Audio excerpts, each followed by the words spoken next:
We got 9 o'clock. I pledge allegiance to the flag of the United States of America, to the republic for which it stands, one nation, under God, indivisible, with liberty and justice for all. Roll call. Mark Serbrook, Present. Craig Scott, Here. Jenny David, Here. Bradley Becker, absent. And Ron, Commissioners, any additions or corrections to the agenda? I know of none. I wanted to add blight at the very end, Light. blight Okay. for G, and then we'll do the performance review closed session at the very end. Okay. I just wanted to have a brief little discussion about that. Okay. Anything, Commissioner? Item 2, public comment. This is for agenda items only. The same rules apply. Is there any public comment in the room? Come on up, sir. Is this something on our agenda? Pardon? Is this something on our agenda? Oh, there's a second area for public comment at the end. That's fine. Okay. You're out of You're order. okay. Is there any public comment on the Just phone? let me out. Okay. Is there any public comment on the phone? Let's see if she- Item 3A, Steve Curry, Executive Director, Michigan Association of Counties. Good morning. Good morning, Mr. Curry. Where'd you guys like me to? Right there. Right here? All right. Have a seat. Thank you. Thank you for coming. Yeah, thanks for having me. I appreciate you guys let me take a few minutes of your time at the meeting. I won't be long because I know you've got a long agenda, but I do have some slides I want to run through and get some feedback from you folks. So first of all, MAC is the only organization that represents county commissioners in the state of Michigan. So we're your voice in Lansing and Washington, DC, but we definitely look at it as a team effort. So when we're advocating, dancing, we're hopefully getting, you guys are hopefully getting information for us that you guys are talking to your legislative folks back at home because it's an important part of the process. So this first, oops, wrong way. There we go. So this first slide just talks about the structure of MAC. I'll scoot back. Sean, you're good. So we have 16 board members on our board, 2 seats from each of the regions, and then we have some at-large seats. Our conference, our board meets 4 times a year. They meet usually in spring, in the summer, fall, and then in the winter. And then when we do have elections, they are typically held at our annual conference, which will be this September in Port Huron. And we do have some open board seats, and you should see some information about how to apply for a board if you wish to sit on it. This is our current MAC leadership. Phil Kyers is the president from Ottawa County, Stan Ponstein, first vice president from Kent County, and Eileen Kowal, second vice president from Oakland County. What is the purpose of MAC? Of course, we're always known for our advocacy. I talked a little bit about that. We also provide various educational opportunities, mainly through our conferences. We also do some summer training sessions, various webinars throughout the year, and then services. We have a variety of services we provide through the association that hopefully save counties money and make your jobs a little easier. So let's get into some of the legislative update. Some of the budget highlights that they just finished in the spring, of course, a 6% increase in county revenue sharing, which was huge. I think for Ogemaw County, it's about $30,000 increase to your previous revenue sharing dollars. Some of the other increases, $4 million for Raise the Age Fund. That was the conversion of 17-year-olds out of the adult system into the juvenile system. I'm not going to go through each and every one of these, but $3 million grants for rural communities related to economic development, workforce development, affordable housing and infrastructure. Some of the other highlights, $1.2 million for outreach for veteran suicide prevention, $15 million for secondary road patrol, $2.2 million for IIGA airport infrastructure grants, and $25 million for technical assistance for planning for those match grants.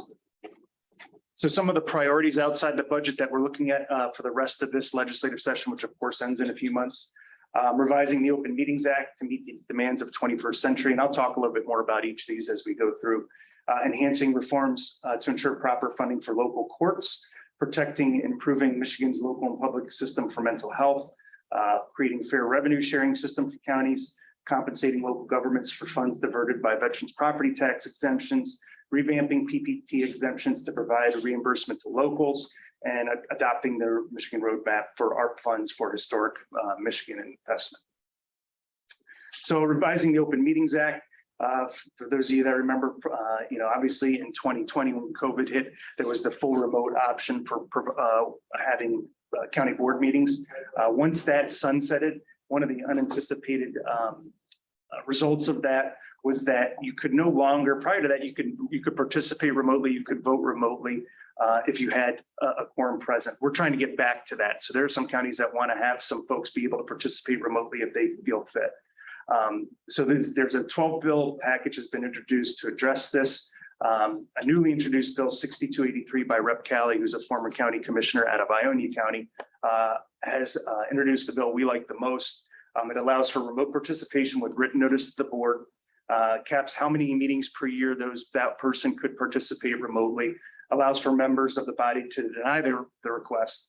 And we offered some amendments, and we do anticipate movement on this in the fall. So that has been introduced. It hasn't had a committee hearing or anything like that. It sits in the local government committee right now. Ensuring proper funding of local courts. So back pre-COVID, the Trial Court Funding Commission made 7 recommendations on how courts could be better run throughout the state. One of those, of course, is funding. Well, none of the recommendations from the commission have been able to be adopted yet. Unfortunately, there isn't a looming sunset for the fee structure on those courts of October 1st, 2022, obviously right around the corner. If that does sunset statewide, it would be about a $40 million hit to counties across the state. So Rep. Leitner, who is a former county commissioner out of Jackson County, has introduced a bill 5956, which would extend that sunset until 2025. And then House Bill 5957 would create a formula for local courts' operational needs. So kind of first, let's get the sunset extended, then let's look at how that funding comes, how we fix that funding going forward. Of course, the sunset bill is the one we need to get passed. So when the legislature comes back in September, we are going to be pushing very hard to get that sunset extended. So mental health, hot topic in land. When you're looking at how mental health services are being delivered across the state, two packages of bills, one in the Senate, one in the House. The Senate bill is sponsored by Senate Majority Leader Mike Shirkey. The House bills are Representative Whiteford. Both kind of get at removing the local influence on how mental health services are delivered. We oppose both bills. We, of course, are still having conversations with the bill sponsors, but we want to make sure that locally governed public health is way that we believe those services should be provided. Now, we do support further investment in those areas to make sure that those needs are being met locally, but right now we'd like to see that the current system as it is kept. Creating a fair revenue sharing system for counties. This gets at how county revenue sharing is delivered. So as many of you know, counties only get statutory revenue sharing, whereas cities, villages, and townships get constitutional and statutory. What does that mean? Statutory is appropriated each year. Each year, the legislature goes and appropriates us our revenue sharing dollars. Constitutional is guaranteed revenue sharing dollars. It's a function of the sales tax. So what we're looking to do is solidify how county revenue sharing dollars are delivered through a revenue sharing trust fund. Would it be as concrete as constitutional? No, but it would be much more difficult for the legislature to appropriate those dollars away each year. So there have been a set of bills introduced in the House which do this. The initial investment from the state into that revenue sharing was about 230 million. I'm sorry, about 220 million, which is fine. That's kind of where it is right now. However, when we look at our calculations and going back to fiscal year 01, when you look at that, 3.6 of the sales tax dollars would be about 230 million, 240 million dollars. That would be, we were getting at that point in time. So in 2001, that's when the declines in revenue sharing started to happen. And then in 2004, counties came off revenue sharing and started paying themselves. So when we look at the Senate bills that are going to be introduced, we want to up that number. We think that number should be closer to 350 million. So you can kind of see the increase there. So we're waiting for those Senate bills to be introduced. They're going to be introduced by Senator Wayne Schmidt, who's a county commissioner from Grand Traverse County, who's going to be termed out at this point. But we're going to be pushing hard to get this done because we do see some traction in it in the legislature. Senator Stamas, who's appropriation chair, is very interested in this concept. So stay tuned on that. We'll be sending more information, especially as we get the Senate bill numbers introduced, but a great way to really solidify county revenue sharing dollars in the future. Compensating local governments for veterans property tax exemption. So if you remember, back in 2015, there was a bill enacted that would give disabled veterans a property tax exemption. While we think it was a great and a noble concept, it did cost counties money, and the state was voting on that for local property tax dollars. So what we would like to do is have the state reimburse us for that. So this is about tens of millions of dollars annually. Senator Bumstead from Newaygo County has introduced a couple of bills that would get at this. And it would basically be no impact to the veteran. They would still get their property tax exemption, but the state would reimburse this through a reimbursable income tax credit. So where the state would be giving us the dollars that we're losing from the veteran property tax exemption. There's a whole number of bills that actually get at this issue. This is the one that we think has the most traction and has the best possibility of getting done. So PPT exemption. So at the end of 2021, as part of the changes to taxing due to the increased funding, there was an increase to the PPT exemption. So it was about at $80 million and went up to, or sorry, $80,000 went up to $160,000 for a business to get a personal property tax exemption. So the cost of that statewide for counties was about $75 million each year. When that was passed, there was an agreement that they were going to reimburse us for those dollars. So basically that's what Senate Bill 1060 through 1062 does. It would reimburse those local governments for that PPD dollar through an appropriation each year from the state. And they are still looking at a long-term process and expansion of that. So we do support this. We want to make sure those dollars are not lost. It goes into effect in the next budget year. So so it is on the passed the Senate unanimously. We are waiting for House action on that. So some of the victories we've had in the past over this legislative session, 4-year county commissioner terms, something we've worked on for a very long time, moving county commissioners from 2-year election cycle to a 4-year election cycle. We were one of 5 states that had 2-year terms in the country. So this was a huge victory for us. Securing 911 funding.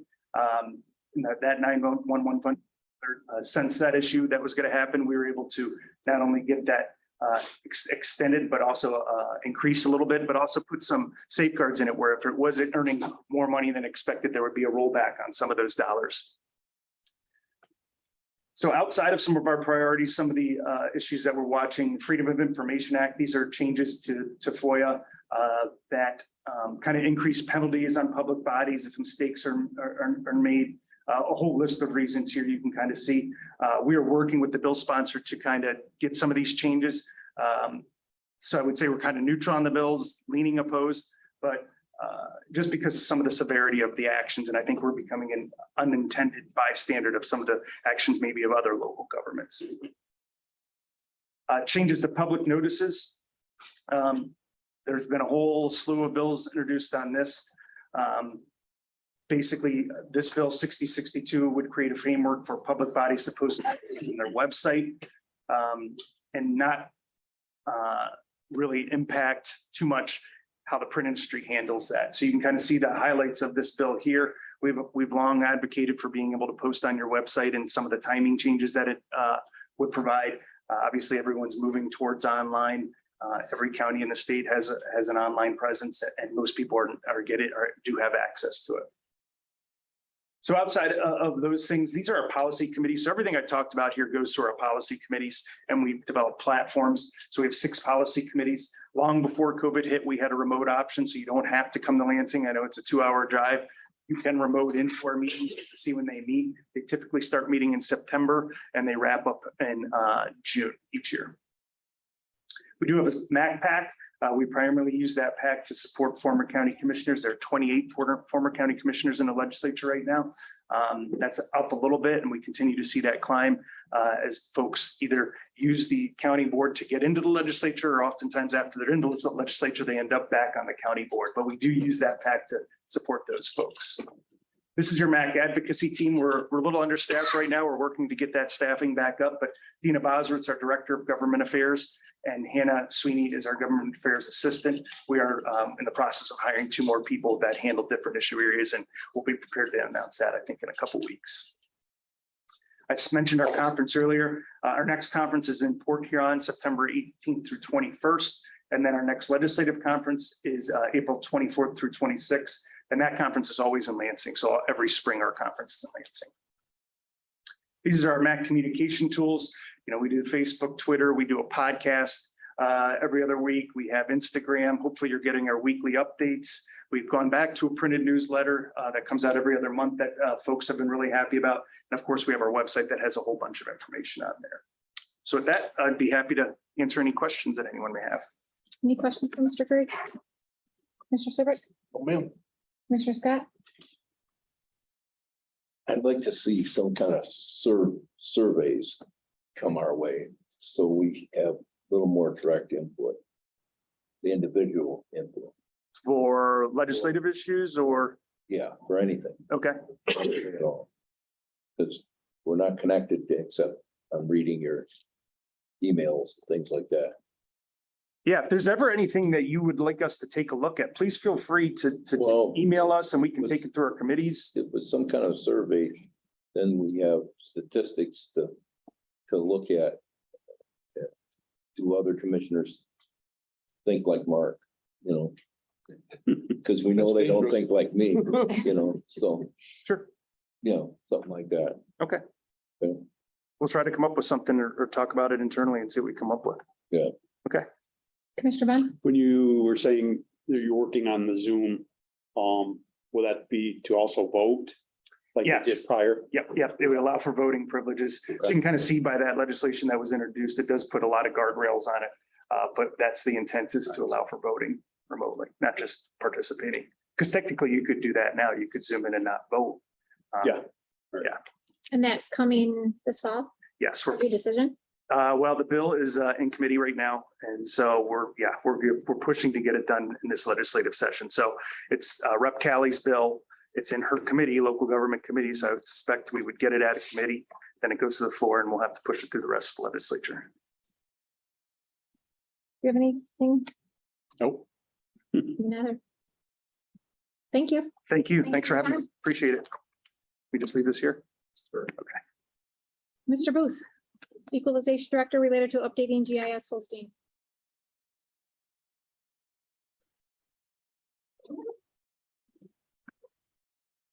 Good morning, everyone. Good morning. First, I'd like to introduce Corey Spencer. He's been our intern all summer and has been doing a very good job for us. But thought I should meet all of you. I appreciate you letting us have intern.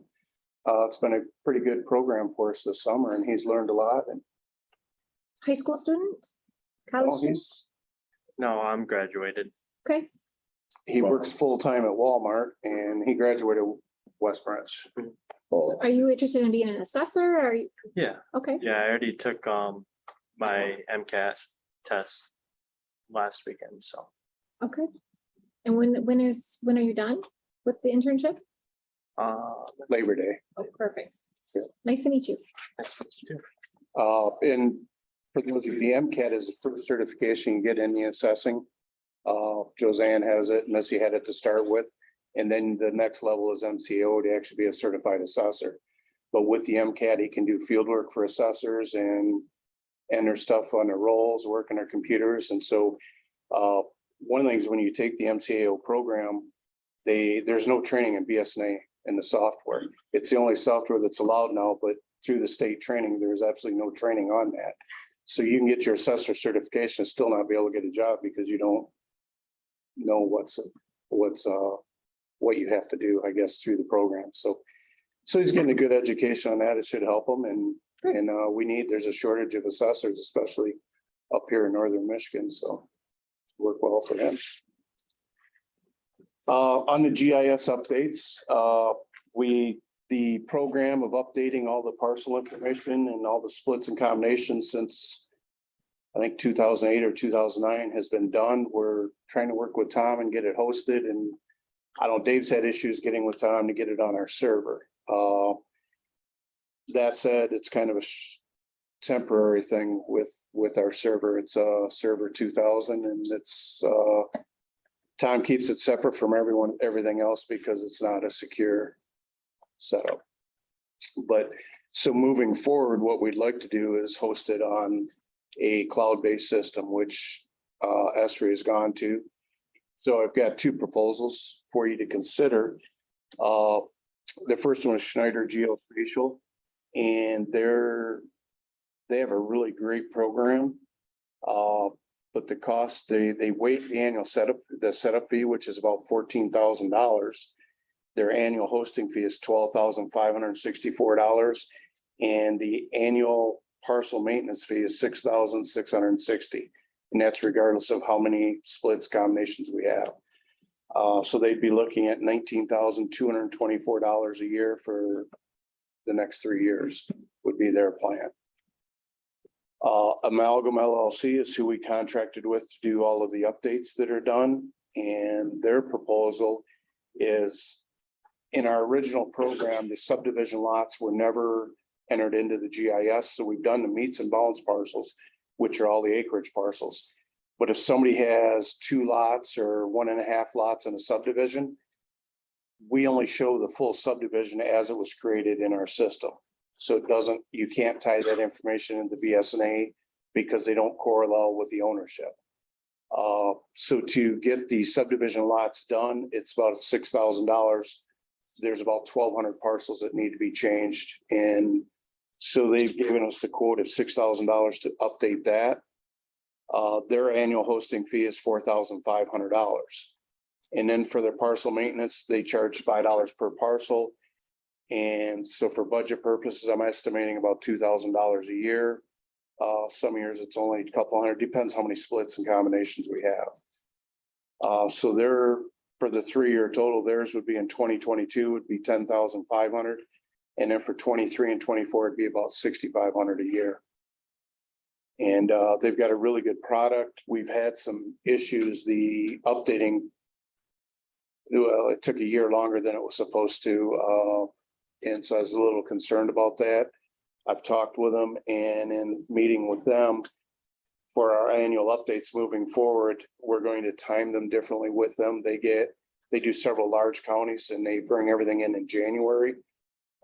If we bring our split information to them the first part of December, they can get it done. So it'll be timely when we have the new assessment rules done and be able to update it every year. So it's never outdated like it was. And so that would be our goal. We can tie in the aerial photography from the state of Michigan. We can put the road layers, the water layer, everything into the GIS. So it's pretty functional for all of the assessors. The utility companies use it a lot, and the road commission. And Amalgam is who we go with now? Or Amalgam is who's we contracted with. how do you pronounce it? Amalgam. Okay. And but they're who we contracted to do the updates. They had done the updates the last time the county did updates in 2008, I think. So So we've been utilizing them since 2008? no, we just didn't update anything since 2009. That's why it was such a process. Any parcel that's been split or combined since 2009 has not been changed in our GIS map. So it's, 12, 13 years outdated when you get online. So is their program going to be compatible with Geospan and everything else that we have? Yes, the Esri online format is the same. All the information's on there. They've got a great website. And one of the tools is with the aerial photography, you can load both of them in the map, and you can take your cursor and your mouse and move over, and you can compare the 2017 flyover of the county to the 2022 flyover. And so if there's new buildings or buildings are gone, stuff like this, you can see that when you're looking at it. So it's a pretty good tool for the assessors. What they don't have, Schneider Geospatial ties in, they add the assessment data. They've got a lot of search features in theirs, which are great for appraisers and real estate people, but it's really not necessarily stuff that what we need for GIS. It's not anything that we need. It's not anything that our assessors truly need. It's great for mortgage appraisers and real estate people. And, you can get small licensing fees for that, but not to offset the difference, to be honest. Questions, Commissioner Serbrook? Your recommendation is which one? To go down Malcolm. He asked the question I was gonna ask. Question. What was the question? What was your question? Oh, what was his recommendation? Yeah, it says it there. In unnoted in the bottom, I did put in that this year when we are sending out our bills to the local units, we included 25 cents per parcel for GIS updates, which will bring in about $6,400 to $6,500 annually. So with amalgam, it would stay in the range to pay that hosting fee. So we would be able to, the townships will be participating in keeping the GIS updated. Commissioner Serbrook? I don't have any questions. His recommendation's amalgam, so. Good, sounds like it's gonna pay for itself. I guess and then I don't understand this, and I'm probably, why is this not something that, I guess that Geospan or that can't do this? So this is just more software, this is software to whatever Geospan does, I guess, interprets. Am I understanding that right? Geospan sold a thing to the townships and the counties. Basically, what they did is they took our GIS information at the time. Then they did a flyover of the county, measured all the buildings. They took all the records from the assessors, and then they looked for buildings that were missed. And so they wanted to make sure and bring value onto the roll. Only a couple of the townships went through the program. It really didn't work as well as it should have. There were just a lot of issues with it. With the aerial flyovers from the state of Michigan now, we can get that information free. We don't have to pay a company like Geospan $40,000 to fly over our county. The state of Michigan is flying over our county every 5 years. And because we share our GIS information, once this is updated, MDOT and the DNR and all those agencies can use our GIS information as they're planning for their forest plans and their road plans. And so they're allowing us to use their flyover aerial photography. And so the state has set up a framework where we can share that with all the counties in the state. And it's because there's a lot of duplicative services. Some counties are paying for all of this every year or every few years for their entire county bearing the whole cost. The state found it to be advantageous to do these flyovers for all of their work that they're doing. So they're sharing that with us now. So it's gonna be done every 5 years. Yes. So you need a resolution for this, correct? Yes, to move forward and then be able to sign the contracts for amalgam. I mean, you've got your recommendations in there, you got your pros and your cons. I appreciate this. Thank you. You're welcome. Thank you. Nice meeting you. Nice meeting you too. Item 3C, Brian Gilbert, Sheriff, related to West Metro City School Resource Deputy Agreement. Morning. Morning. I'm just looking for a resolution to pass the contract for West Branch City School.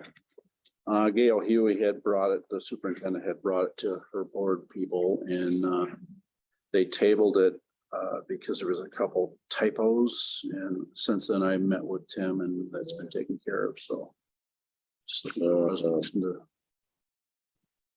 Commissioner Scott, did you have? Section B, you still got Whittemore Prescott schools in there. Yeah, that was gonna be taken care of. Okay. Yeah, this in the school board, I read the school board minutes. I mean, they had some concerns, they had some stipulations, they had some questions, and it sounds like you guys have met, West Branch did. Yeah, yeah. Worked all of that out. Yeah, what they were looking for too is for us to apply for COPS grant Mhm. and offset the cost, but it's too late this year to do that, but I don't foresee that could happen because that COPS grant is set up for a cop to be on the road. And then if we did that, we'd have to split that with Whittemore Prescott to make it fair. Mhm. And I don't think that can happen. I mean, we can research it, but I don't know if that could happen. Well, they also wanted to make sure, I read the minutes, that they also wanted to make sure that they had a say in who their individual was, very similar to Yep, Whittemore Prescott. yep. Along with education, training, that kind of thing. Sure. And Tim said this morning that this is the exact same as Whittemore Prescott. So you can see in section B, which. And West Branch is okay with this contract? I believe so, yep. They've seen it, they've just. Yeah. Because I didn't see Other in than their the school board minutes where they approved it yet. Do they have to approve it before we do? Not necessarily, but what we're doing is saying this is the contract we've agreed to, and so. Okay, so now it's that's on what them? we- Yeah. Okay. Questions? Well, Are we gonna be able to? Is it Mark's turn first? I didn't list. Thank you. Yeah, Thank you for being respectful. Commissioner Scott, did you have something you wanted to add? Yeah, I see 40 hours, 8-hour days in here.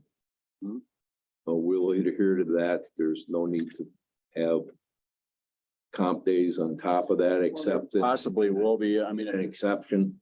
if It'll be there an exception rather than the rule. be probably an exception, you know, football games and things like that, to where we have to have that uniformed officer there. Just for protection of our children. So there'd be comp time involved.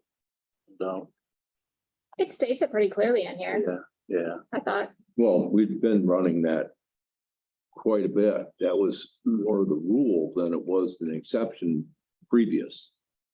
Correct? yeah, I'm not sure what you're getting at, to be honest with you, but Well, we were paying out comp time because I was under the understanding the school day was longer than 8 hours. And they wanted us there, right, the Right. student, the Yep. first student there to the last student out. yep. Now, are we gonna adhere to the 40 hours now? Or are we gonna go? Yeah, we Go to will. this. We have to with our contract. We will. We'll Okay. adhere to that, Okay. sure. Yeah. Well, the way it was explained to me, because the first student there and the last student leaving Mhm. extended past 8 hours. Yes. yeah. And so every day he was that officer was accumulating comp time. So it was the rule instead of an exception. I'm just asking. Okay, I got you. It's going to be the other way around now. Well, it's gonna be the rule basically because we need to be there before them buses roll in. And that We're patrolman, going to exceed 40 hours a week. I don't believe we will. We'll try to burn that down whenever we can.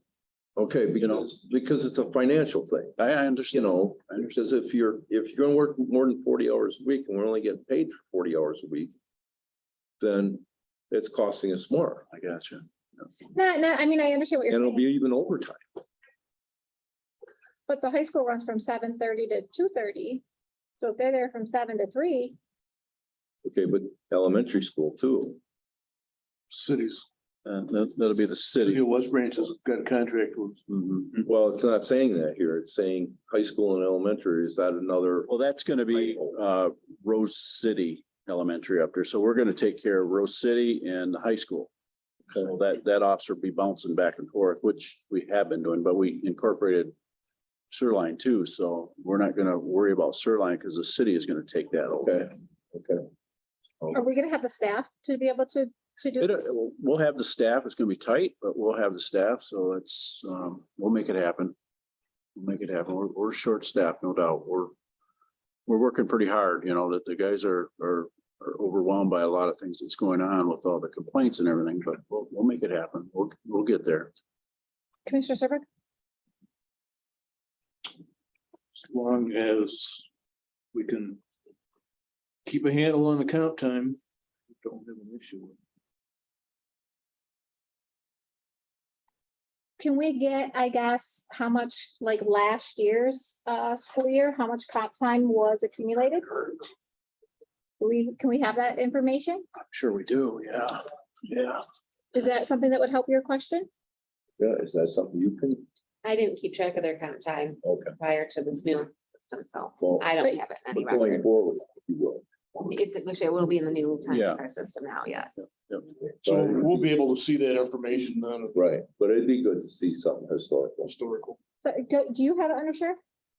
Is that something you can bring to our meeting or email us? That's something I could put together. Okay, Commissioner Vaughn?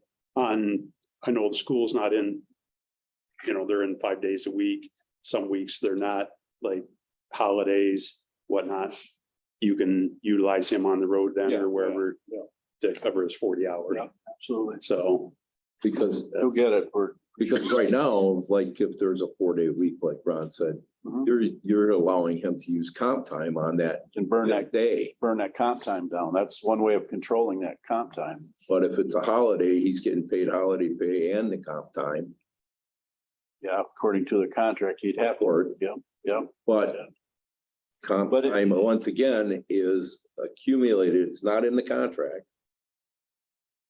You know, and it's an additional cost To the county. to the county. Right. Yeah, If I can utilize that body for the road to patrol, I would much rather do that. I want to get the cop on the road, yeah, you know, yeah. depending on his comp time, I gotta Especially control. like Christmas time. Yeah, I exactly. would hope that they haven't built enough comp time up that they get the whole Christmas vacation off. We're watching it. I mean, with this new system, we're gonna be on it, so. Gotta see that. I mean, it's gotta be recorded. It's, you got to have a log of this. Comp time used Yeah. for the, yeah. Mine, there's a cap in the contract. Right, Yeah, I'll control that. I didn't see that. not unlimited banks, It's in the labor contract. labor contract. Okay. Can you send that to us too? I think you have it, but yeah, I can resend that. Just that where it's at, not the Okay. entire contract. I gotta find it. Other than that, I don't have a problem with it at all, but I just want to keep It's a valid, hold of that because we, in the contract says exactly what we're gonna get paid. Mhm. And comp time is more. right, and they should be able to manage their hours. I mean, This new system is, you know, everybody, it's right, great to look at, so. perfect. Thank you. Thank you. Item D, Ray Blamer, Transit Director, Transit and Paratransit Company Training Proposal. Good morning, Mr. Blamer. Good morning. How's everyone today? Very good. How are you? Good thing. Living the dream.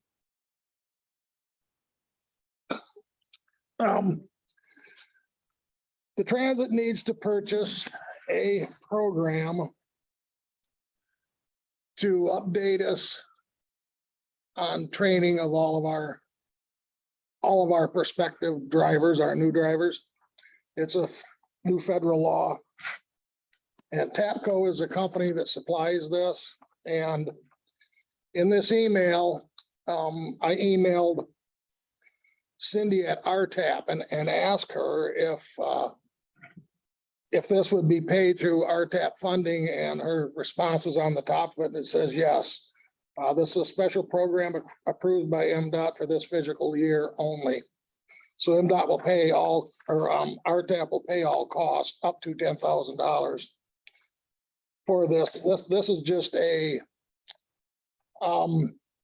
it's a quote, but it does include books and stuff, workbooks that we have to buy, so I can buy more workbooks up to about $9,500, I guess, to get us going.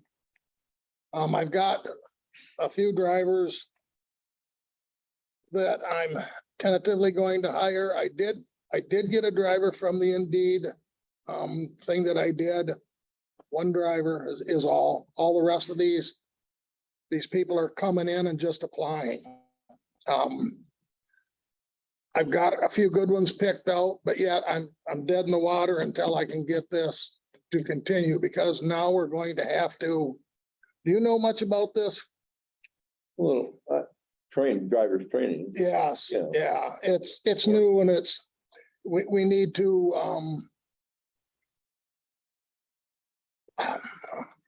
for lack of a better word, we need to log in with the federal government, and we need to document everything we do with these drivers. We need this program to do it. Yeah, Absolutely. it's a pain right in the royal, but there's Oh, no getting around it. It'll pay off. It'll pay off hundreds later. Yeah.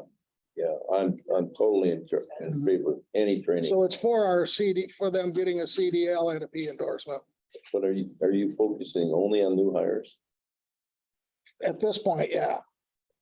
But I believe there is stuff in here for continued education for drivers too.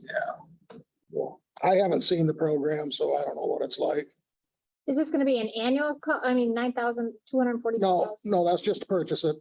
That's a one-time One-time cost. cost and it's gonna be covered. Yeah, other than buying more workbooks as needed. I think that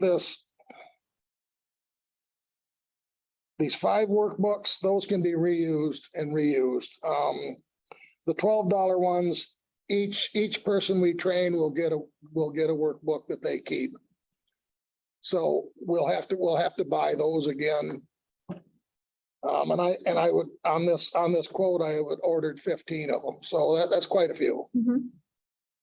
So we should be good for a while, and they were $12 a piece, so it's not a huge expense. I think if you get with Tom Spencer a little bit, and Tom be a little, help you copy off and be able to retain copies of a lot of this stuff. I see, final exams and things like that. Mhm. Might be able to print off final exams and be able to I have, think that all comes on a thumb drive, so that would be right, easy to do. you might be able to siphon Will be easy to do for Tom. yeah. Commissioner Serbrook, did you have anything? No, I heard it. Mr. Vaughn? No, So you just need this for a resolution, right? Yes, Okay, perfect. Go ahead, Tim. Ray, I want to tell you, for the record, I had my truck in for repair in town, got a ride home. Of course, all my neighbors aren't around during the day. I called the transit, mhm, less than 15 minutes they were at my house, really. front yard. I got in the bus, that bus was immaculately clean. Oh, nice. I mean, it smelled nice. It was like showroom. Well, we've been cleaning them every day. It was great. Your driver was very polite. Asked me where I was going, the whole shot, everything. Communicated well with his dispatch, communicated before he left the Mhm. driveway, before he moved the van or the bus. Who the driver was? Man, I don't know. I could just tell you that much. Well, I can tell you, I didn't have anything to do with it. I didn't say, oh, God, you gotta pick up a commissioner, send out the best No, driver. When I called, I just gave, they asked me my name. Good, thank you. And they asked me my age too. I hope that maybe that's a discount. Well, if I you're am over, at if that age. you're over 60, Yeah, I you're am. over 60, it's 75 cents and a nickel a mile, so. Okay. But it was a great ride. He was very safe. He drove very safe. As you know. Did we pick anybody else up? No, he didn't. Oh, well, Didn't. I asked him if we were gonna stop by the apartments, because we're out there every day. Yeah, oh, yeah, yeah. He told me all the people that he picks up at the apartment. Sounds like you had a good conversation. I'm not quite sure if he knew who I was or not. I doubt it. Or the position I hold, but yeah, I mean, for the record, I'll tell you what, it was a great ride. And for somebody that's getting their car fixed or something like that, it's perfect, I could have, next time I'll probably call and just get a ride home and then get a ride back. But 15 minutes. Yeah, Well, it won't always be that way. Yesterday, it wasn't 15 minutes. No. okay. Well, no, Yesterday's, the third of the month is the worst day I'll bet. of every month, Not really. That's when they have rent. Yeah, exactly. Thank you, Mr. Blamer. Thank you. Thank you for the compliment, See ya. Mr. Scott.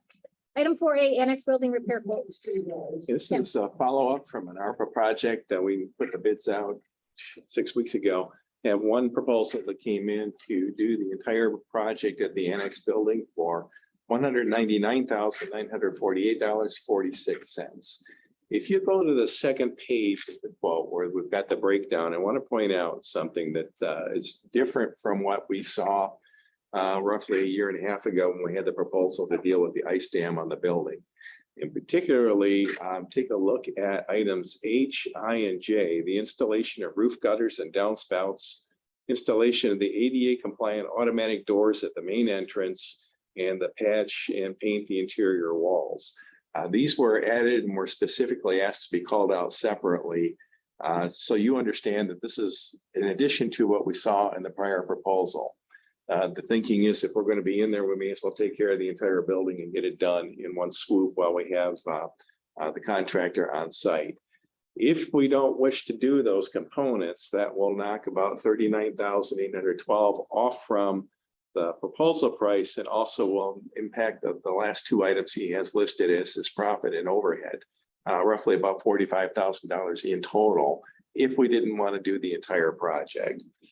My suggestion to you is do the entire project and get it done. The building particularly in the meeting room area definitely needs some attention, just to spruce it up, make it more presentable.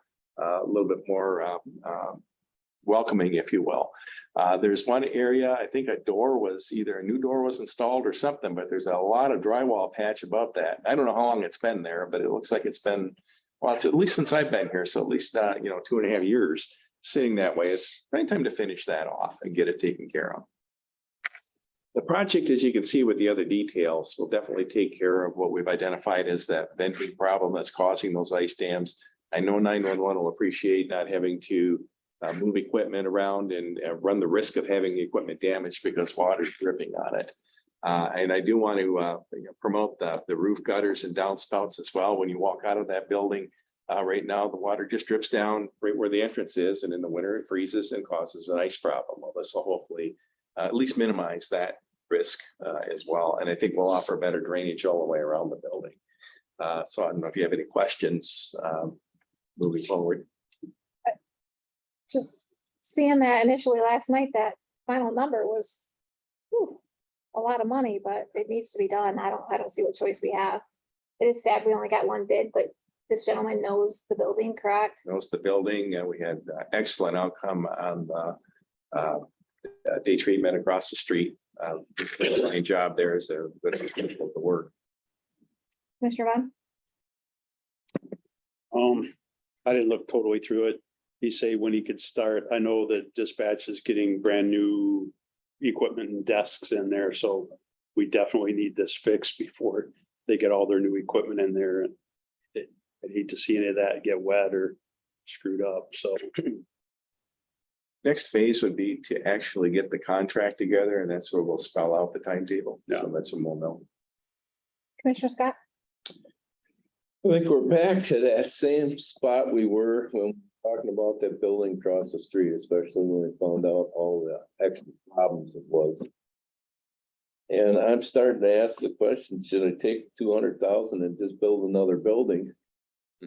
Install this? You know, I don't know. I don't think you build one for 200,000. Well, do I need that big of a building? You know, do we even need that building? I'm starting to think, do we really need it? Can we just, 911's a separate authority. Do we just sell it to them? And save our ARPA money? We could probably manage someplace to put buildings. Veterans may be moving. That's what it sounds like. MSU, I've said all along, they can stand alone, go someplace else. COVID sure showed us that they didn't need all the office space that they claimed they needed before. When COVID hit, they weren't there. So I'm kind of right here wondering, gee whiz, sell it to somebody for $1. Doesn't cost us 200,000. I mean, realistically, do we really gotta have it? Commissioner Serbrook? Well, that building is utilized for quite a few outside meetings because of the conference rooms, trainings. For free. No, not now. We're renting it now, correct? Well, For We're very renting low. for Still, we're renting it. still, we're providing the community a service So Yeah. by having that space and, most of it's governmental or quasi-governmental use anyway for it. I think we should do the whole building. I realize that I'm owing money for patch and repair of the interior walls, $20,000. But I think while they're in there, it just needs to be done. So, definitely the gutters and the downspouts and the ADA compliant door. I mean, that's, You have to. that exactly. Who pays us rent for that? Dispatch does, correct? Dispatch, extension, That's it. I think that's it. And whoever rents the room for bucks or something. It's $50. $50. It's gonna take a lot of $50 to pay off 200. And then our building and zoning's in there. What else do we have in there? Veterans, Veterans, Veterans. Animal control. Anything else? Pardon me? Animal control still in. Are they still in? Okay. She is in there? You don't have an office for him? No, we don't have an office. Full building. Still maintains an We office. got him a bigger truck that's setting that. Mobile office. Does he have an office in that Yeah, building? He yes. does. I haven't seen it, I guess. Is Little, he in the back? just little. I agree that seeing that amount was astronomical, but we own the building. We need to maintain it. We have not put any money into that building in how long? I mean, since I think it's our job. I do, and we have this funding. Since they put the last roof on it that failed. I agree. I think this needs to be done. I So don't know if it's so much the roof, it's from inside the way the way the ceiling's put together. Right. So I think the roof's holding. I think it's just, But it's leaking. And they just put the roof on after the hailstorm at 15. I don't know if the roof is so much leaking that it's That's what's caused the major the way damage. it's, the way it's sealed up is insulation is causing condensation. when dispatch went in there and MSU went in there, and I mean, they provided pictures. Remember all of that? Pictures of Yeah. the Oh, updates that they wanted, and we haven't done any of them. We got 3 yeses. I say we need that. You want that on for resolution at the next meeting? It's up to you, but yes. We had- Yes. Yes. So let's put it on and see what happens.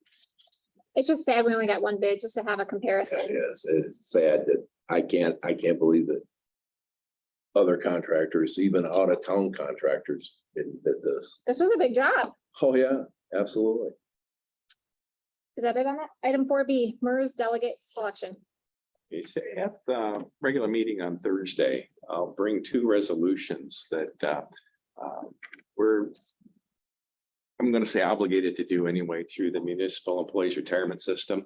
Under the MERS bylaws, when they have their annual meeting at their conference each year, they have an employee representative and a management representative from each of their members eligible to vote on items that come before the MERS board.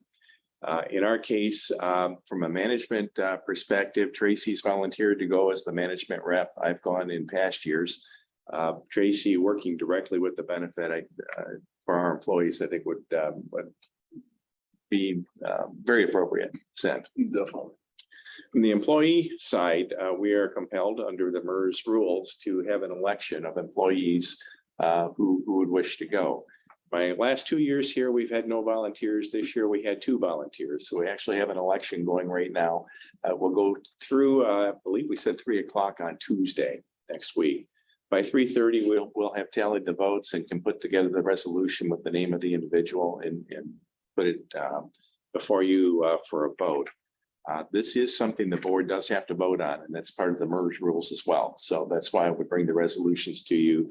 And then these 2 candidates would be signed up for the MERS conference. I think it's 26th of September. I think it's like a Monday, Tuesday, I think it is.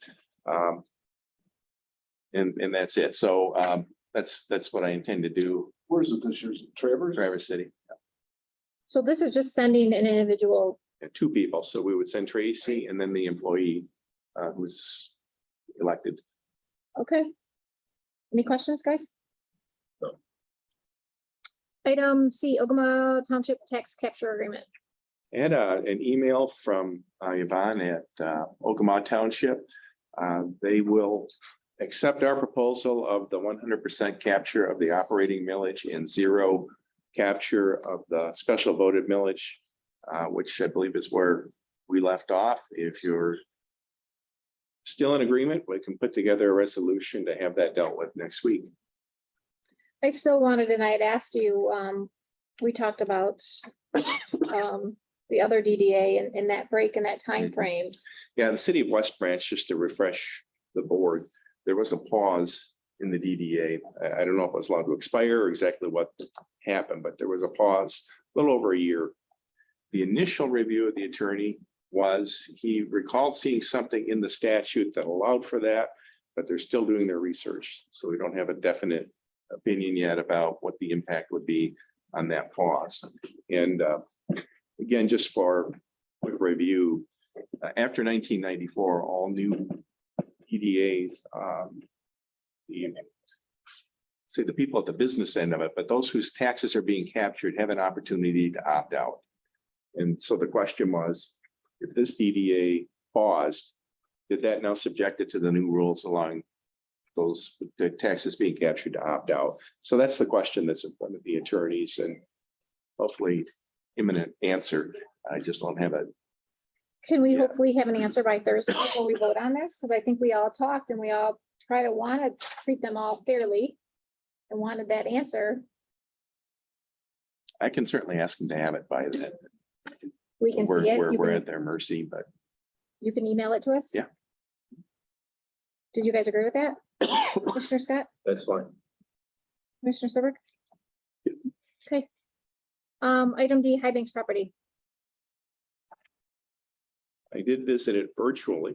Yesterday was the day I was gonna go. But interesting thing I did see when I was poking around, there is a sign, or was a sign out there that talked about in 1988 and 1994, I think were the years of participants who helped assume repairs and maintenance of the facility, and the Board of Commissioners was listed on the 1988 group, but there are a number of organizations. We mentioned that Huron group at our last meeting, but Soil Conservation Service was listed in there. Inmates apparently were assigned on work release to go out there and do some of that work. So that may give us a clue as to things like the parking lot that were done, because that's quite a list in both of those years of participants that were on the sign. But then that begs the question from the conversation at our last meeting, is if the county wanted to offer that property up, there's a list right there of maybe some interested buyers, if you will. That sign's in really rough shape. Did you see that sign? Yeah, And that's what Mills is asking. If we definitely will do something with that sign, possibly replace it. It looks very poorly. Yeah. Did you ever get an opportunity to talk to our insurance carrier about that property? Other than it is on our list of properties, I don't think they're aware of any of the details, any of the conditions. We talked about the stairs, for instance. And even that, what I could see, and clearly it was, picture taken before these latest repairs. Definitely a hazard. I mean, not the way we want to see that maintained if we want to avoid risk. So Another question was brought up, concerning the ADA access, and that really concerns me quite a bit, because if we have to build a ramp or something like that, I think we would have to close the place entirely. I don't think we could afford to do it. well, just an answer is why the county owns it. We haven't received that answer yet, correct? We Lost to history, probably. Yeah, we've looked through the deeds. It looks like at one point it was actually in possession of the road commission, but then long about that 1980s era. They're smart enough to get rid of it. 1980s era that was offered to the Board of Commissioners, who accepted it. So it is ours. And for a fleeting moment, I thought, all right, we could Give it back. send this over to the road commission, Give it but back to no. them. I'm speaking for the board on this one. We haven't discussed it. I guess, can you have conversation, I guess, what's your guys' opinion before? So If Mills wants this, I'll pay for the sign if they take over the park. You will personally? Oh, It's a yeah. big sign. I mean, the county can pay for the sign. It's too bad. You said it was a smaller town, maybe, but county pays for the sign if they take over the park. I think we ought to get rid of it. Offer it to government entities, any government entity wants, they can have it for a dollar. Other than that, let's put it on the market. Commissioner Bond. I agree. It is beautiful, beautiful property. It just does need to be maintained. And unfortunately, the county has not been maintaining that. So I don't know why the county owns it. I just want to make sure going forward, right now, any individual in the county can use it. Just for us to be cautious moving forward with whomever we sell it to, if that's an option, that continues. Does that make sense? There's a lot of people that fish there, canoe there. It's a beautiful piece of property, and unfortunately, it's not being maintained at all. So can you have discussion? Can we give you permission to discuss with Mills Township? I guess, You can, obviously can't make a motion here, but you can just direct me. I don't need a motion. is that where you guys want to start? It's I- Mills I- Township. I would like You to, guys- I would like to see that investigated if Mills Township would be interested in utilizing that property. I think they should be first. It's in their I- township. Definitely agree. That's fine. That's fine. Then maybe after that, nonprofit entities or something like that. If Mills says no, then No, Yeah, I don't know if this Huron, these people or nonprofit or whatever. Somebody else or a service club wants to take it on or something like that. That's fine. Could be the Lions Club Park or something like that. was it just given to us or did we purchase it? There's got to be some. Combination.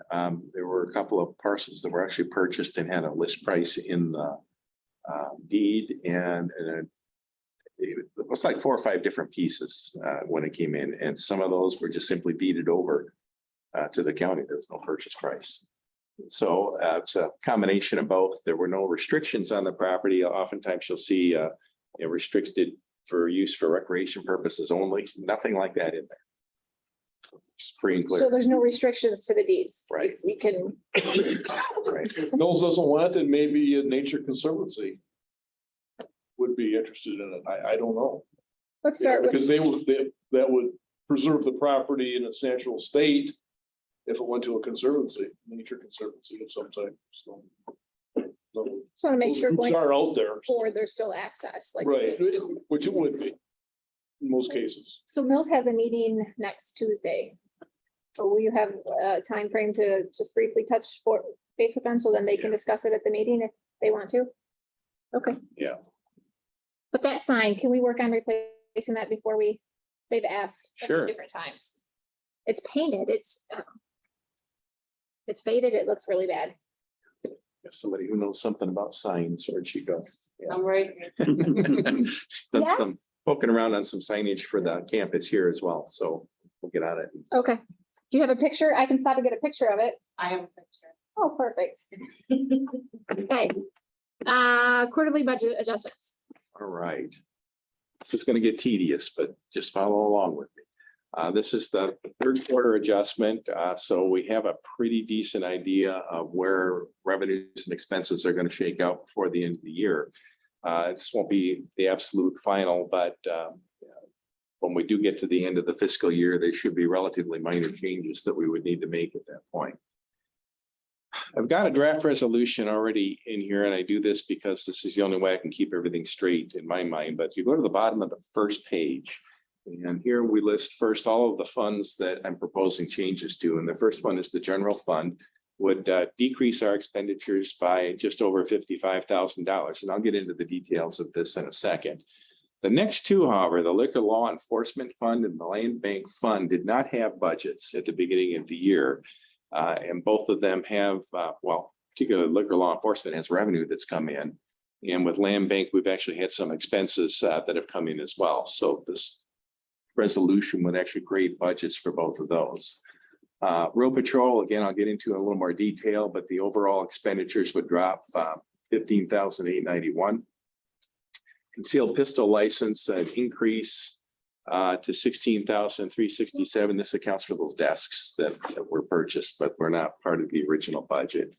MSU extension, this one's pretty complicated. I'll get into this more in a second. And then finally, the commissary fund, we did budget the $200,000 transfer to the general fund to help offset the corrections budget. But we've made some other decisions in the meantime. For instance, the duct cleaning and so on, we said we'd go to the commissary fund. And so there needs to be an increase there. So that's the nutshell version and the details. So we'll start going down the revenues first. And the first one that you see is the local community stabilization revenue would actually increase by 46,143 in this proposal. I think that's going to go up even more based on what I've seen in terms of the revenues that are coming in from the state. So that may have another increase to it for the years out. Raise the age grant. Steve talked about that earlier. There was additional money that MAC was able to get to the county, so that's accounted for.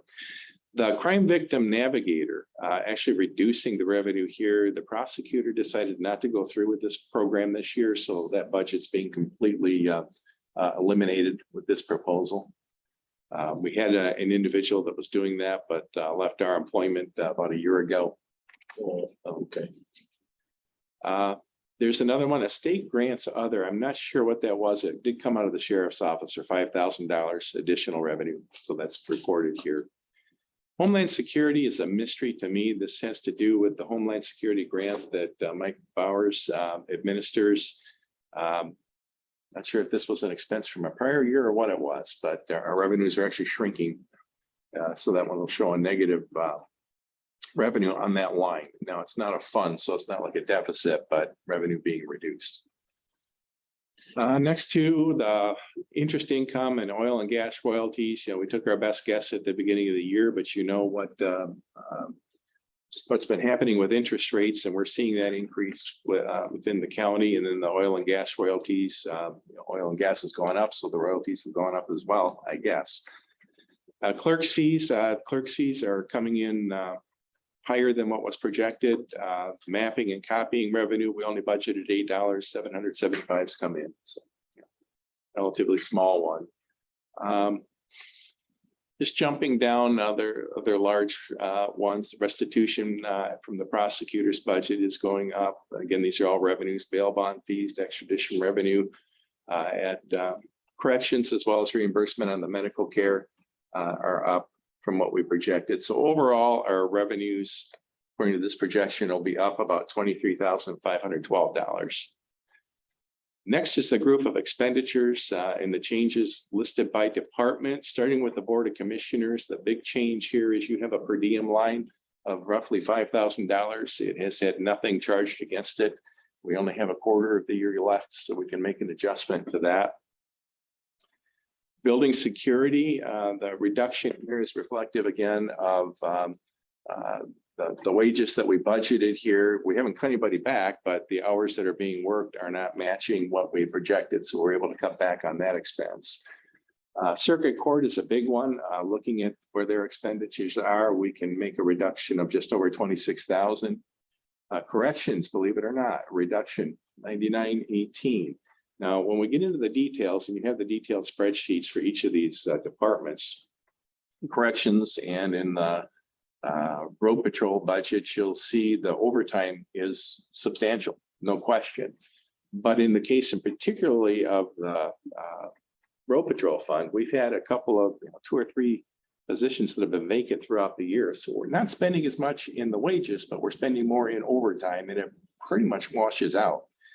In this case with corrections, even though their overtime budget is higher, we've had a couple of positions that have been empty, particularly the cooks this year. So there's money budgeted there that is not being used for that purpose. So it's helping offset some of those other costs that we've experienced. Again, you see the crime victim navigator grant now taking the expenses out as well. District court, 16,100 adjustment downward on their expenses.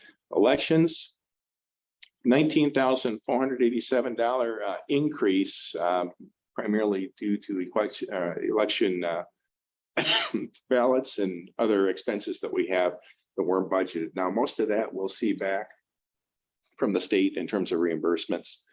So when that happens, you'll see the adjustment on the revenue side as well. General appropriations, the overall is down 17,880.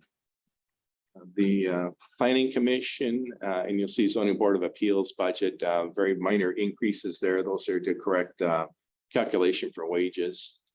Probation and parole is a department within the general fund that has not had a budget for at least 3 years.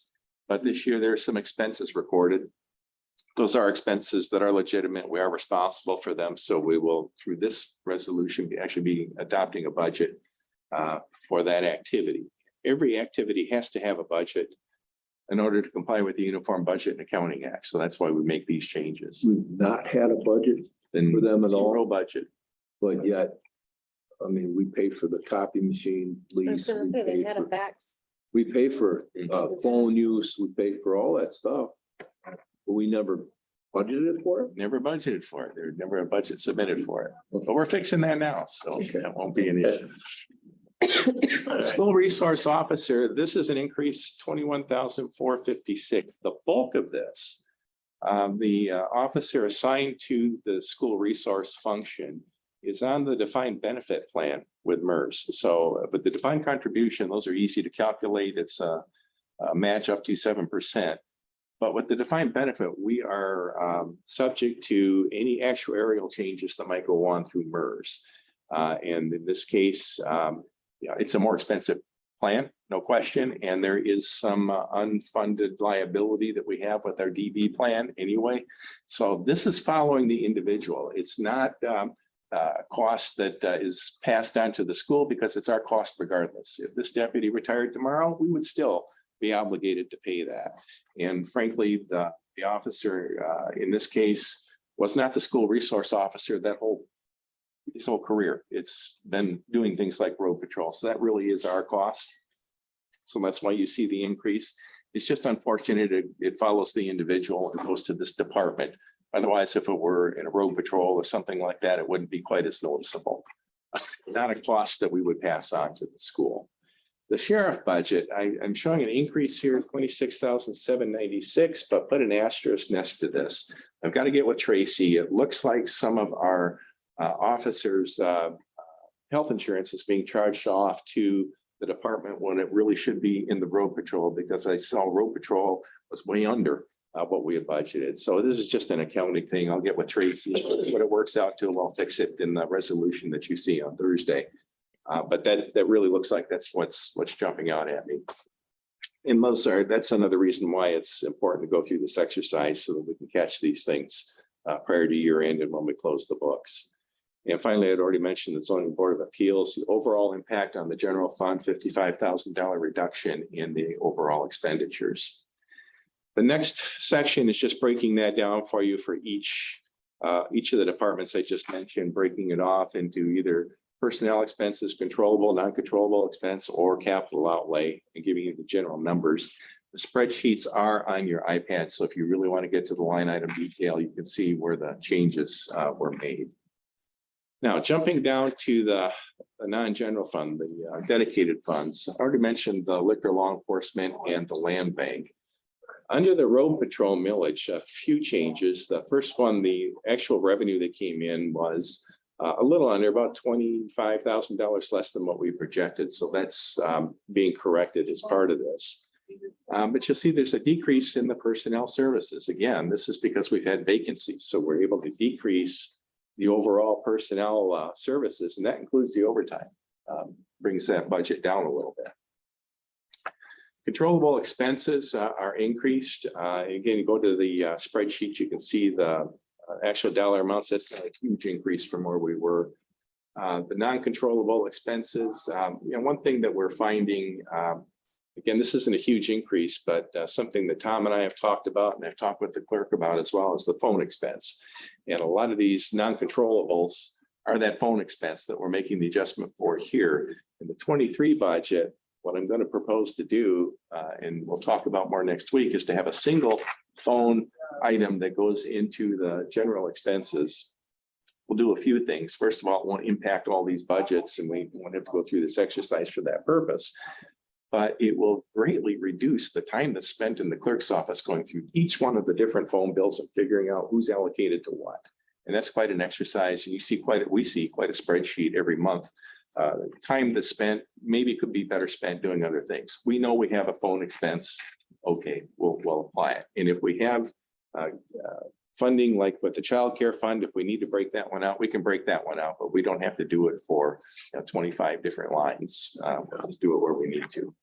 Does that go for top year lease expense also? Top year lease expense, and you and I have talked too about the waste. I intend to put an RFP out to do one contract. That's a lot of waste. I mean, it's a lot of wasted time spent. I see that. Splitting everything up, every department. Every one of us see it when we look at claims. Right. Yeah. So that's hopefully some improvements we can make then moving forward. Need to talk about MSU extension. Now, you remember when we put the budget together this last year that we were going to use a good portion of the fund balance because it had built up quite a bit. We learned in this last quarter that we were actually behind in our payments to MSU under our contract. And those quarterly payments are a rough number, about $20,000 each quarter. Now, near second figure, what happened was during our transition, I'm not sure where the bills were going, but I think they were going to the clerk. And the clerk's email was Gary Clacking's name. And I think they sent an invoice there and nobody was monitoring that email. Nothing ever came of it, so it was missed.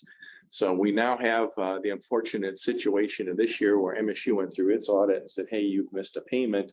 Now we're behind a payment. So what I've attempted to do, and this is something worthy of conversation here, is to try to balance that out with this year's budget and not carry that into next year. My initial thought was, well, let's just deal with it next year.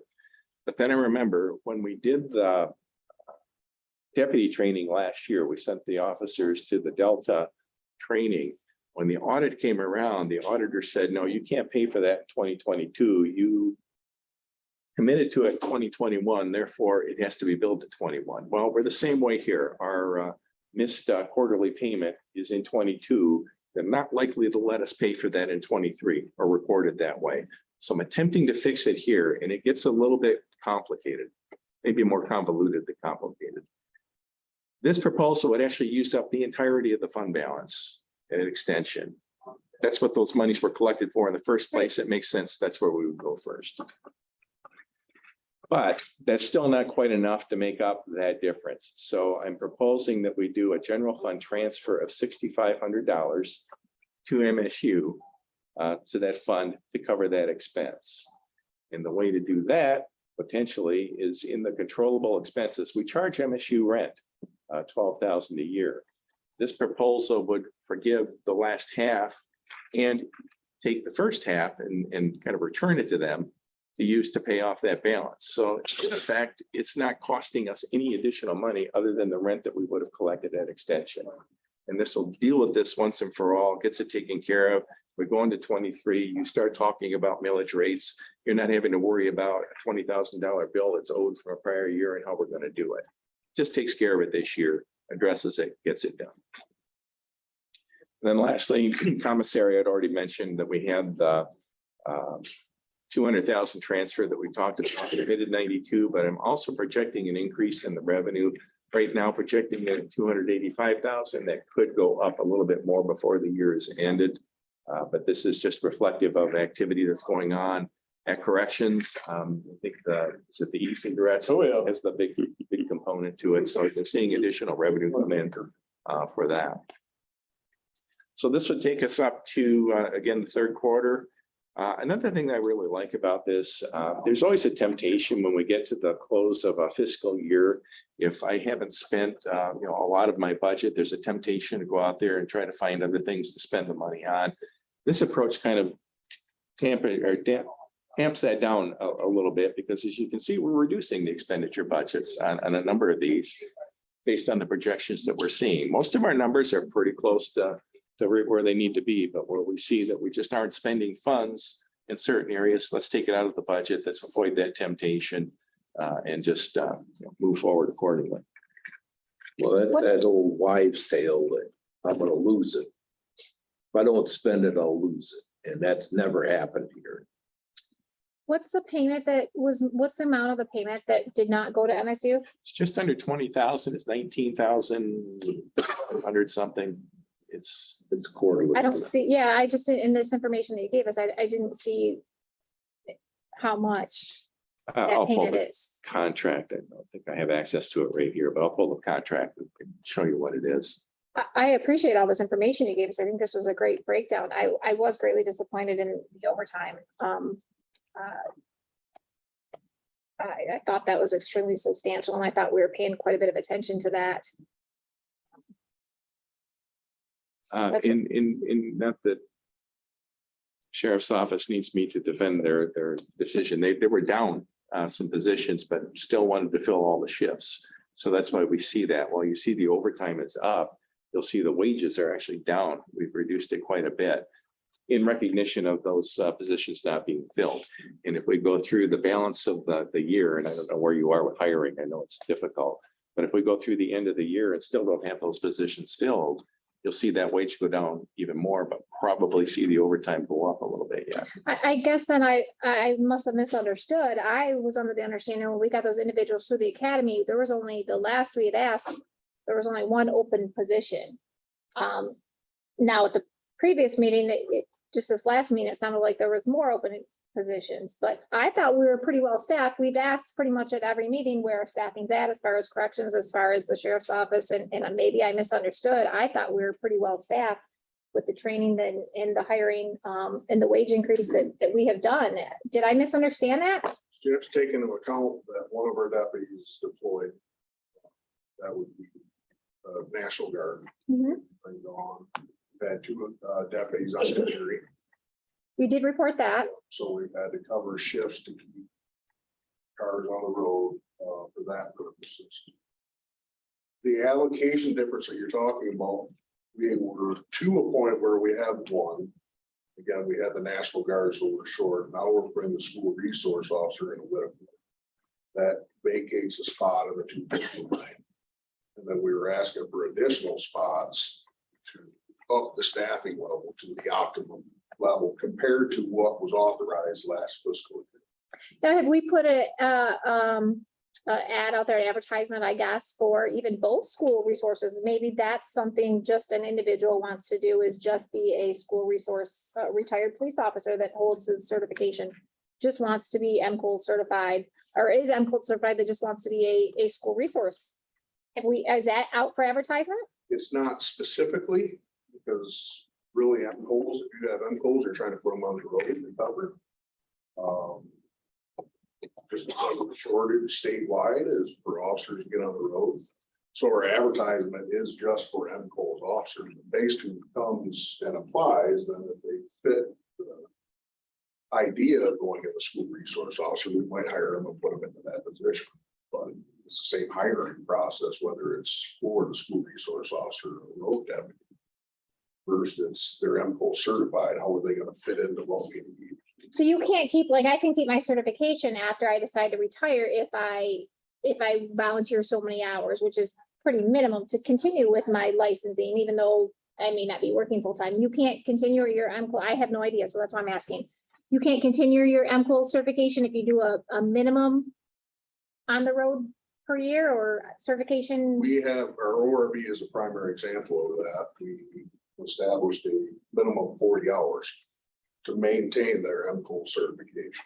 So we have 1, 2, 3, 4 ORB officers that are assigned that are maintaining their MCOs by just doing a minimum of 40 hours. And that's to cover the cost of training, because they're required mandatory firearms training. So we have expenses in the sheriff's department related to that training. We asked them, in order to keep their certification like you're talking about, they give us a minimum of 40 hours. I would just think, I know a lot of retired officers. I would just think that maybe that the school resource would be something that they would be interested in. Something that's, set It's- hours, maybe an easier job, maybe a little less stressful. I don't know. It's not as attractive as you would think for a police officer. The wages increased. I mean, the wage is pretty good. Yeah, I don't know. It's just a thought. I was just surprised by the overtime. I thought we had a pretty good handle on it. But I thank you for that breakdown. That was very good. Anything to add, Commissioner Scott, No, Commissioner Serbrook, Commissioner Vaughn? good with. Okay, nothing else, Tim? No. Fiscal year 2023. This is just appearing, it'll continue to appear on the whole budget agendas until the budget's actually approved. As you all know, we have a meeting scheduled next Friday dedicated specifically to the fiscal year 23 budget. It will probably be about as exciting as the last item we just dealt with, but bear with us. There are departments that will call in. I've already put sheriff and under sheriff on notice, for instance, that they'll want to be here to go over their budgets. They are the experts in what they propose, so they can get into the details. And again, if there are any specific departments you want to hear from, let me know and we'll make sure they're here. Is that it on there? So next Friday, that's just so the public's aware at what time? 10 o'clock. And anybody can attend, correct? They can. That's budgetary only. Blight, I added that in there. Where are we? I guess we briefly had discussed, and I believe Ryan has been here as far as a countywide. Is there any possibility to do a countywide blight that then the townships could adopt? Again, I think we've talked about it. It seems like almost every single meeting that I go to it, every single township blight is discussed. We were gonna reach out to our legal team to see if this was possible. Have we heard anything? I haven't talked to Ryan about it since our last meeting, but a short answer to your question is yes. I mean, the county could put together a model ordinance and then offer it up to the municipalities to do with it as they wish. Another approach would be for townships to get together and form an authority, if you will, that would hire a blight officer to enforce the ordinances. Now, in that case, you would hope that the ordinance would be very similar, if not exactly the same from community to community. So you don't have an officer having to enforce different rules Right. in various districts. But that might be one approach, and they can get together and put together their civil infractions ordinance that could all be very similar. So the individual could write tickets and do what needs to be done, not at a criminal level. All right, but it's a much more efficient process. And somebody like Ryan would be well suited to, head that up, to at least put the information out there for the townships. Ultimately, they'd have to decide whether it's an approach that they would want to. Why is it Okay. something that the county couldn't do? And it would be up to I agree, it'd be up to the townships if they want to opt in, but why couldn't the county have a countywide blight ordinance and possibly a blight officer? So then wouldn't, if this goes into ticketing, and doesn't the county get that money? This is going to get really boring for many people, but counties lack something called home rule that townships, cities, and villages have. Townships and cities can adopt ordinances pretty much at will. There are certain statutory restrictions, but can adopt ordinances to address issues like blight. Counties, on the other hand, we can only adopt ordinances that the state has said you may adopt. So we have a zoning ordinance, for instance, and so there's a state zoning enabling act that specifically says counties can adopt zoning ordinances. We lack that authority when it comes to blight. We don't have any authority under any legislation, at least not that I'm aware of, that would allow us to adopt a blight ordinance. So therefore, we are out of the mix when it comes to that. Now, can we educate townships? Can we offer suggested models and so on? Absolutely. We just don't have the authority to go out and enforce anything. So the best bet is if we did a boilerplate, whatever you want to call it, ordinance, and put it together. The townships all adopted it. I know each township generally has or tries to have an ordinance officer. If they put their funding together and hired, say, 3 throughout the county, but as long as their fines and everything were the same, that's the best goal. Right, there just seems to be so much confusion. And then difficulty finding an officer.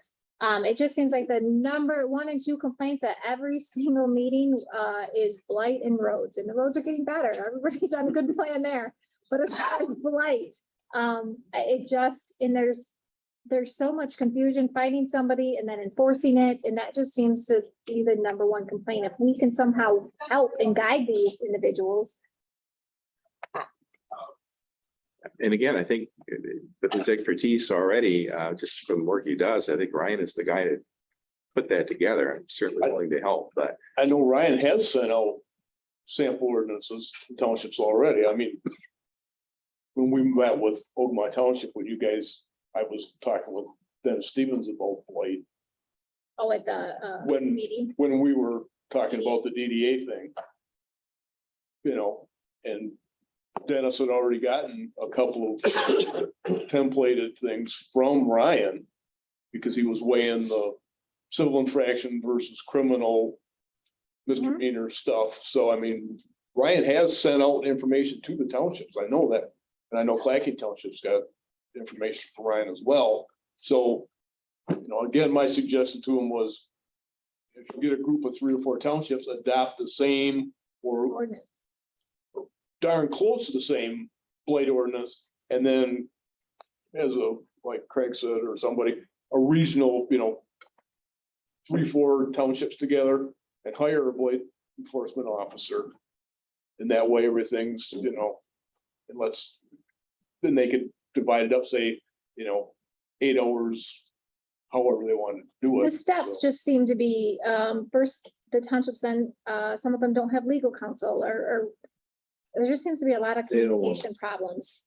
They don't know what to do. When there is an issue with blight, they really seem to not know what steps to take. Well, they have to put some teeth into it too. You go and talk to somebody and they're like, get the hell off my property. We're not doing nothing. All right, well, you give them a written notice. Next one, you give them a small fine. Next one, you give them a bigger fine. The next one, you give them a bigger fine and put it on their damn taxes Again, they pretty just, soon. I'm sorry, go ahead. No, I just think it would be an option if we can get something from our legal counsel as far as a countywide ordinance. And then maybe take it to our townships and open up conversation. Seems to be a lot of miscommunication there. Well, these townships see cost and they don't want to spend money. And they want the county taken on and the county spend the money to do it. They They do. wouldn't chip in to pay for it. If we could do it, we shouldn't have to do it. It's not our thing. It's just like the whole rule. They can make ordinances. They can make lots of ordinances. And they can put their own teeth right into it. They just don't want to do it. They want somebody else to do it for them. They have these territorial problems getting together with other townships, kingdoms, it's unbelievable. It's just like the zoning and planning. I mean, the county shouldn't have to take care of that. They can do that on their own.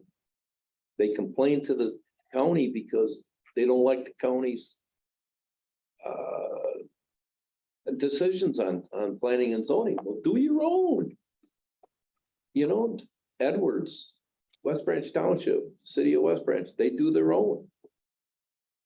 Other townships they can combine and do their own. I've said this over and over again, that the planning commission has to make one rule for Logan Township that has farms all over the township that has to apply to Foster Township that has one farm in it. And they have lakes up there with lots and lots of people and they got state land, lots of state land up there. They don't over there. We got to make rules that comply for everybody. But if they do it at their own township level, they can dial right in to their problems. But they don't want to spend the money. Well, come up with a penalty structure in your ordinance that pays for that. I think that's my point, having a generalized ordinance, having a structure, who's gonna enforce it? I think it would be a lot easier for these townships They all have MTA. if they knew exactly what to do. If they called MTA will tell them, walk them through the whole thing. Anything else on that? We'll get something from our legal team, please. check in with Ryan and find out where Okay. we are. Okay, thank you. We'll do public comment before the closed session. Are you guys okay with that? Public comment, sir, come on up. You got 3 minutes. Really, I gotta enforce the rules. Yes, I understand that. So thank you. My name is Joel Schultron. For those of you who don't know, I think everybody pretty well knows me and probably knows that I'm running for the 36th Senate District, the new district. No longer will we need to be, I used to call it the Dow Chemical District because that's where the representatives come from. In the Senate is from Midland. And anything Dow wanted, Dow got. So that's going to change this next election. As you may know, I represented this area for 6 years as a state representative. I think that I did a pretty good job doing that. We had the ORB ordinance, you know how well that has worked. That was a fight. Every department in Lansing was against that. And the governor said she would veto it. I still got it done and I got the veto. I've somewhere around 13 public acts and 9 resolutions that I got through the legislature when I was there. Since that time, I've left, gone into the private sector. I'm Vice President of Governmental Affairs for Elio Motors, Vice President of Governmental Affairs for a company called Capiche, which is a online tutoring app company, and I also do governmental affairs for Ogemaw. I've got about 50 bills through that I've authored or provided language on a national level, over 46 states I've worked in. I've testified before the Federal Trade Commission on the issue of direct sales. I'm even doing globally work with Australia right now on transportation issues that they needed some expertise in. That is all valuable, and how that is valuable is I've been all around the nation, and I know what programs have worked for economic development, et cetera, for other states, and I can enact those same legislations in Michigan. I have a bill right now of economic development in Louisiana that I would like to bring into Michigan because I know it's going to work. We have to bring manufacturing back to the state, something I've been passionate about. We have to help our schools out. I've got plans for all of this. And that kind of expertise is sorely lacking right now. In Lansing, the ability to work across the aisle, which everyone knows who knows me, that I've been able to do that in Lansing. And so to that end, I thank you for your time and hope for your support. And remember one thing, you can split your ticket. So can cross over the other side and You better come over the white line real quick. And the last thing is tonight, 7 o'clock, concert in the park. My band's going to be playing their Motor City Memories. You're all invited down to have a good time Thank because you. we all can get along if we try. Thank you. Any other public comment? Come on up, ma'am. Your name? Cindy Rosebridge from the city of Rose City. Hi. I was reading in the paper here on the EMS, that you passed the wording for the millage for the EMS. And I got down to, which I support EMS greatly, and a lot of people do, but on the bottom where it said a portion of the millage may also be distributed to downtown development authorities of the city of West Branch Township and Ogemaw Township. Why is there a need to that? And why was that put on this millage? So we're required actually under any millage question, if the tax is subject to any tax capture, we have to list that. Yep. We know for sure West Branch Township is capturing that tax. I believe city of West Branch is. When we talked earlier in the meeting about Ogemaw Township, we have had an opportunity to negotiate with Ogemaw Township about what they would be eligible to capture. Now, is this Paper- just the DDA? Paper made a mistake. Paper put EMS and it's actually 911. Okay. Okay. She said EMS.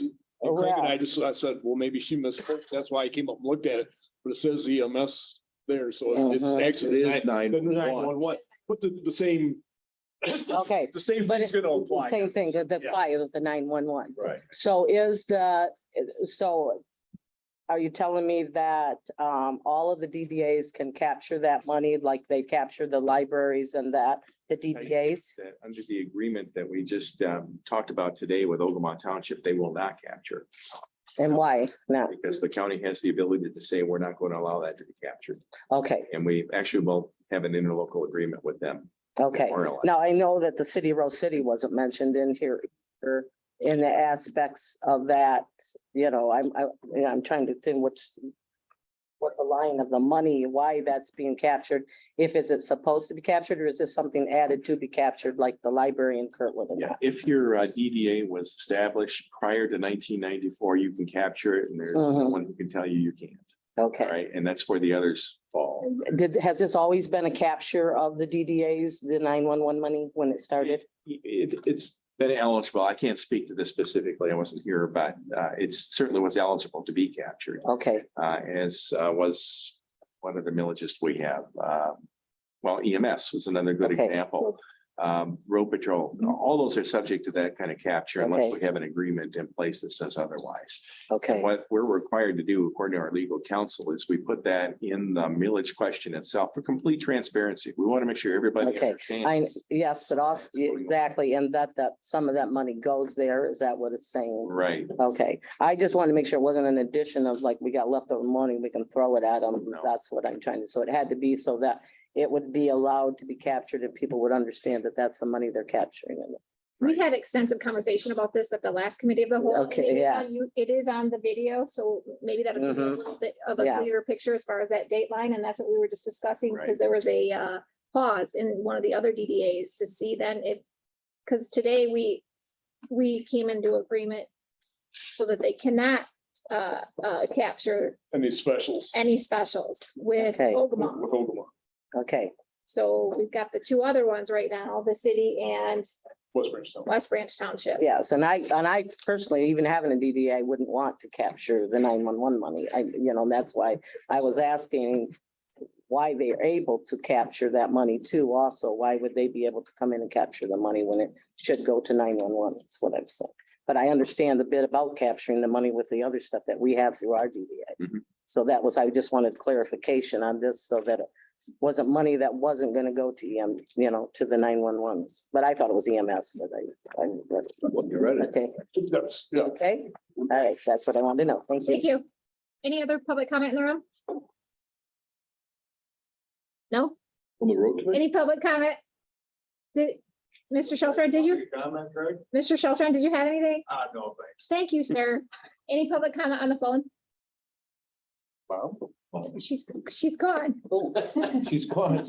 Unmuted, I was teaching- unmuted and Is loud. there any public comment on the phone? Okay, so we have closed session for the final. Is that gonna be lengthy? I know some of you got to leave here within 10 minutes. We do, and there'll be no business after closed session. Thank you. You need a motion. We need a motion to go into closed session. I'll make the motion. Let's support. We have a motion, Commissioner Vaughn, with support from Commissioner Scott to go into closed session to discuss administrator's performance review. Roll call. Oh, Craig Scott, Yes. Jenny David, Yes. Ron Vaughn, Yes. Mark Serbrook. Yes. Good. Yeah. Good. Got it.